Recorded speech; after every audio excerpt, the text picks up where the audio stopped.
இன்றைக்கி நம்மளுக்கு ஒன் டேயில் வந்த ப்ரௌனி ஆர்டர்ஸ் தான் பார்க்க போகிறோம். இன்றைக்கி நம்மளுக்கு 300 கிராம்ஸ் ப்ரௌனியை பீசஸ் பண்ணி கேட்டிருந்தாங்க. ஸோ நம்ம அதை 9 பீசஸாக கட் பண்ணி பாக்ஸில் பேக் பண்ணி எடுத்துக்கிட்டோம். ப்ரௌனி நல்லா ஃபஜ்ஜியாக க்ரிங்கிள் டாப்போடு வந்திருந்தது. இந்த 300 கிராம் ப்ரௌனிஸ் ரெகுலர் சைஸ் ப்ரௌனியை விட கொஞ்சம் சின்னதாக தான் இருக்கும். அதை விட ஹாஃப் த சைஸ் தான் இருக்கும்.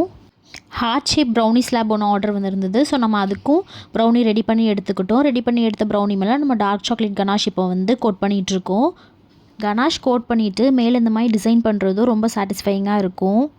இதுக்கு மேலே கொஞ்சம் heart shaped milk chocolates add பண்ணிக்கிட்டேன். அப்புறம் ஹாப்பி ஆனிவர்சரி டாப்பரும் வச்சுட்டேன். இது கூடவே கொஞ்சமாக ஸ்ப்ரிங்கிள்ஸ் ஆட் பண்ணி டிசைனை கம்ப்ளீட் பண்ணி எடுத்துக்கிட்டேன். உங்களுக்கு இந்த டிசைன் பிடிச்சிருக்கா அப்படின்னு கமெண்ட்டில் ஷேர் பண்ணுங்கள். இந்த சாக்லேட்ஸ் மேலே ஆட் பண்ணியிருக்கிறது எல்லாமே ஹோம்மேட் தான். நெக்ஸ்ட் நம்மளுக்கு அன்றைக்கி ஒரு 9 பீஸ் டார்க் சாக்லேட் ப்ரௌனி ஆர்டரும் இருந்தது. ஸோ நம்ம அதுக்கும் பேக் பண்ணி நம்ம பேக் பண்ணிட்டோம் 9 பீசஸை. இன்றைக்கி ஒன் டேயில் டோட்டலி நம்ம 1.5 kgs கிட்ட ப்ரௌனிஸ் பேக் பண்ணி எடுத்திருக்கோம். உங்களுக்கு இந்த மாதிரி ப்ரௌனிஸ், கப் கேக்ஸ், குக்கீஸ் எது வேணும்னாலும் மேலே தெரியிற வாட்ஸ்அப் நம்பருக்கு மெசேஜ் பண்ணி உங்களோட ஆர்டர்ஸை ப்ளேஸ் பண்ணிக்கோங்க. நீங்கள் என்ன நேரம் தூத்துக்குடியில் இருக்கீங்க அப்படின்னா நம்மக்கிட்ட ப்ரௌனிஸ் ஆர்டர் பண்ணி டேஸ்ட் பண்ணி பாருங்கள்.